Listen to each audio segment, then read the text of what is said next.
So welcome to our next lecture video for this lecture series about engineering mechanics statics.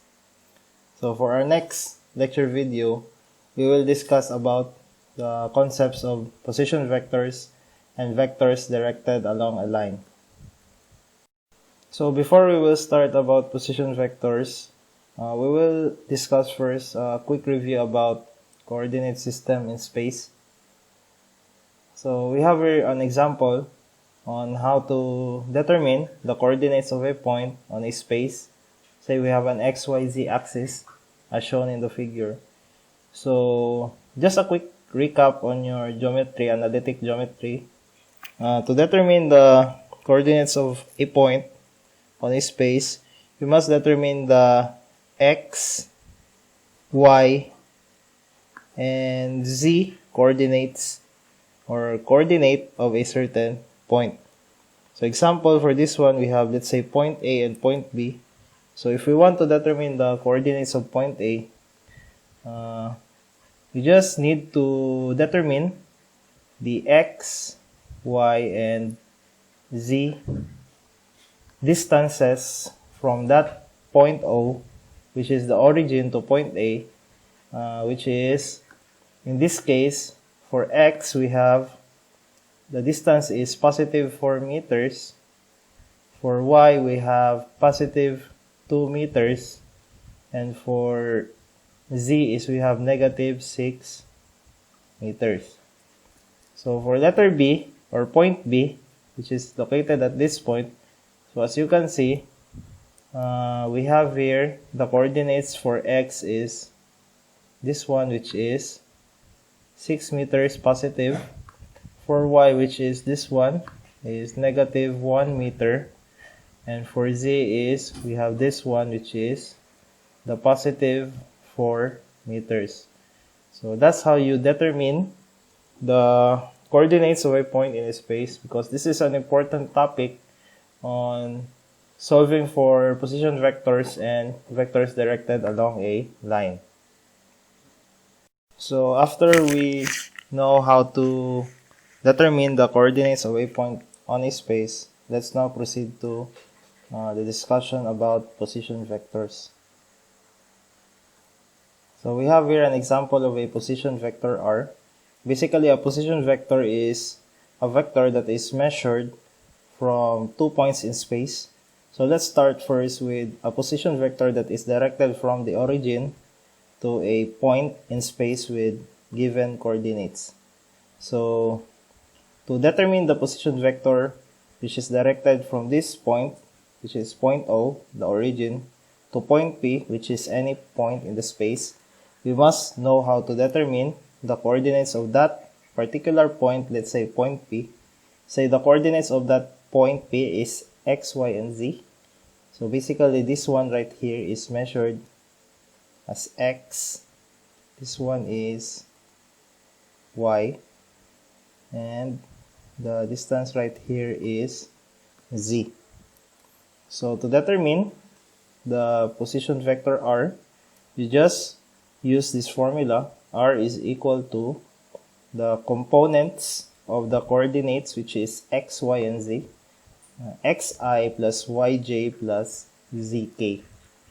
So to make it more comprehensive, let's use the concept of the shoebox, which I taught you from our previous lecture.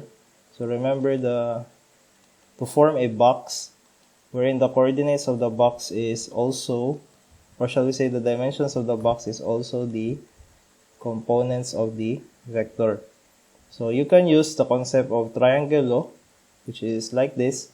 You can connect the coordinate or the components into a head to tail manner, as you can see in this figure, so that you can picture out how the directions of the components of the vector is directed, and it would be easier to determine the components itself, which is the X, Y, and Z.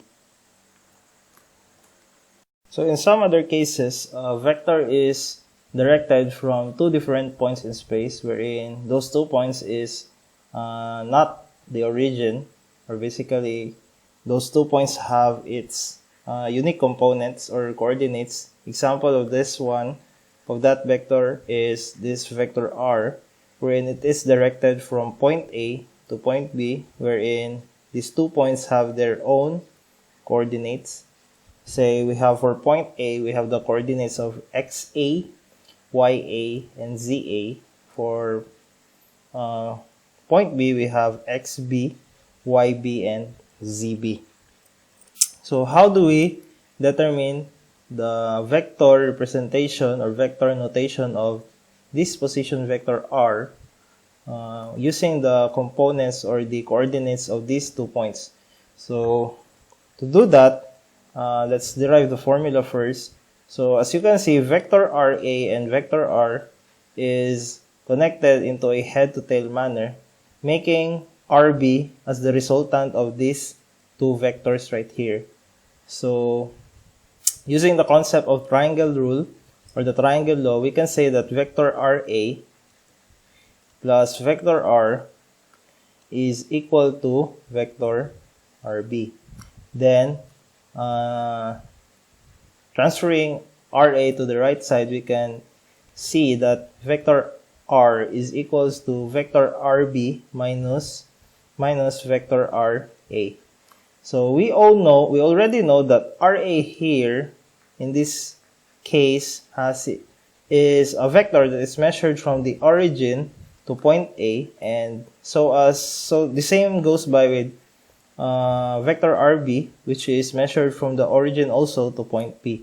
So we can say here that RB is basically xbi plus ybj plus zbk, then subtracting RA, which is xai plus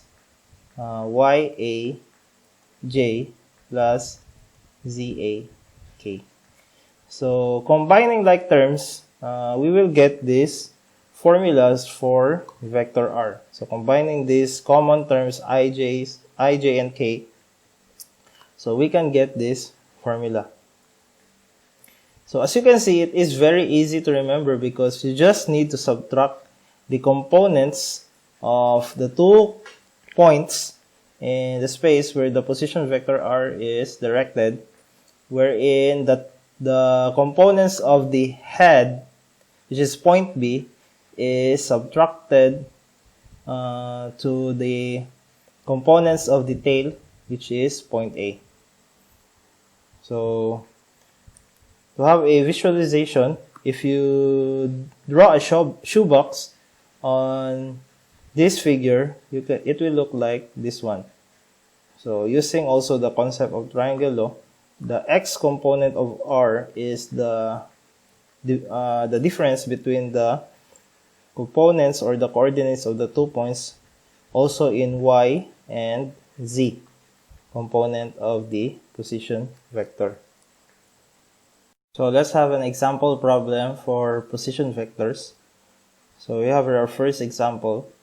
So as you can see, we have here a rubber band which is attached to 2 points in the space. As you can see, it is points A and B, which is this one, point A and point B, on the given figure. So the first question is determine its overall length. So basically, it is the magnitude of the position vector r. Say, let's use a subscript of AB, RAB. So determine the magnitude of the position vector that is directed from point A to point B, and you will get the overall length from the point A to point B. Next is the direction angle measured from point A to point B. So basically, this is alpha, beta, and gamma. But the unique thing to that, the uniqueness of determine that, shall we say, direction angles, is that you need to transfer the axis, which is, as you can see in that figure, x prime, y prime, and z prime. so that you can measure the angles, which is these three angles right here, from the position vector RAB to the axis parallel to the X, Y, and Z axis. So this is alpha, beta, and gamma. So first one is overall length. So first thing you need to do first is let's solve the vector or the position vector measured from point A to point B. So to do that, let's have the coordinates of point A and point B. So to solve that, first, point A is, as you can see, obviously the coordinates of point A is 1 meter for the x-axis, because that is in that direction, 0 for y, and for z is we have negative 3 meters, which is this one. Then for point B, the coordinates of point B is obviously negative 2 meters, which is this one. Then we have the y is positive 2 meters, which is this one. And for z is we have positive 3 meters, which is this one. So using the formula that I presented from the previous slide, so which is this one, you just substitute the components, because we will use this as RAB, or basically this is R from our previous slide.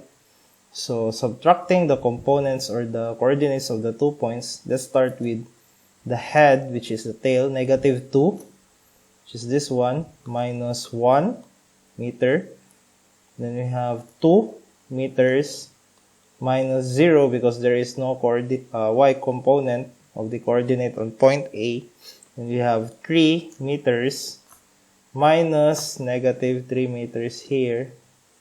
So we have the position vector from point A to point B, which is negative 3i plus 2j plus 6k.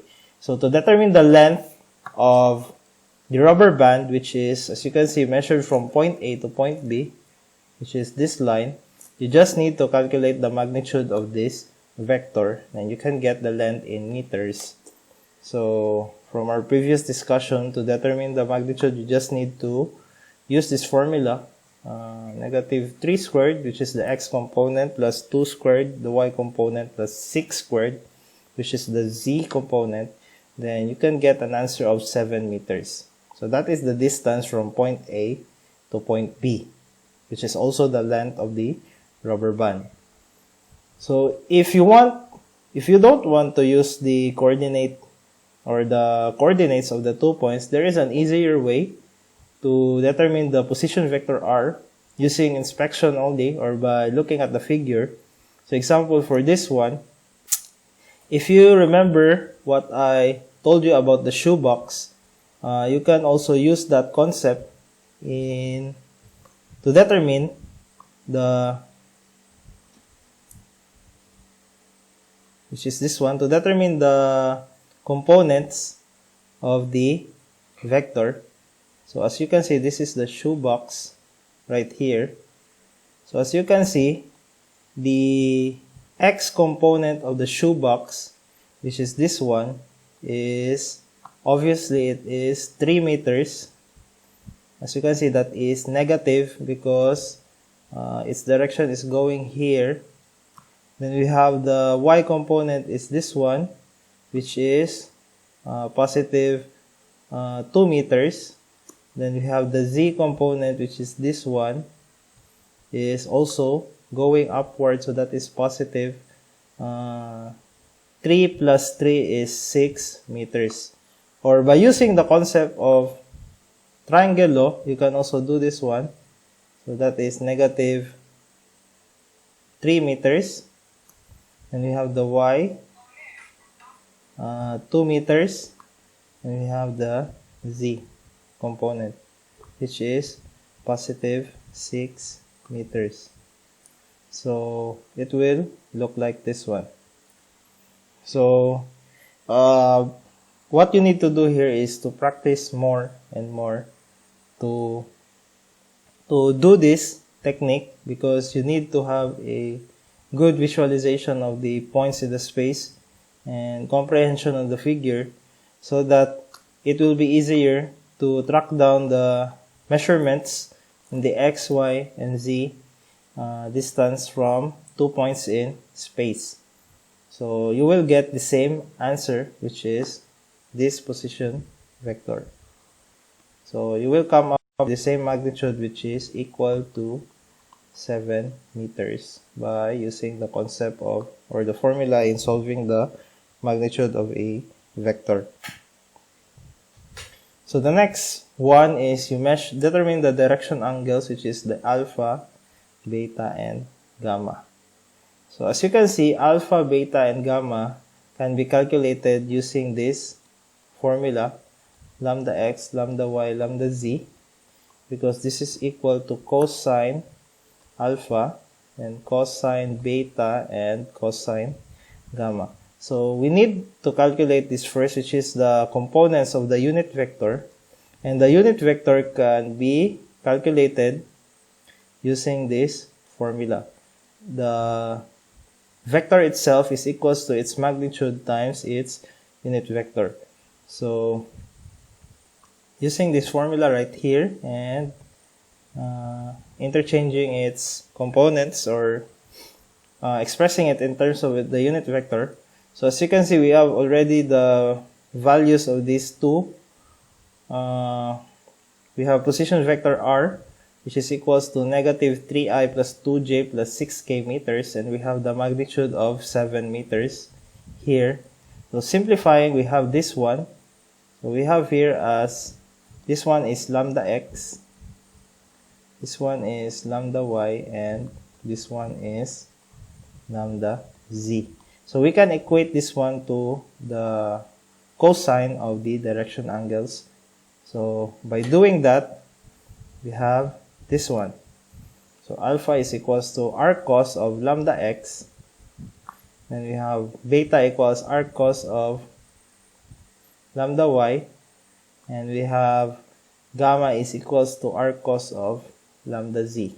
So you will get these three angles, alpha, beta, and gamma. So remember that three angles, alpha, beta, and gamma, is measured from a transferred axis, which is also parallel to the x, y, and z axis, but is directed from, or shall we say the origin is moved to point A. So basically this is alpha, this one is beta, and this one is gamma. So to have a better view of the figure, so it will look like this. So this point A right here is this point. So this axis right here is the transferred axis from the origin to point A, which is this one.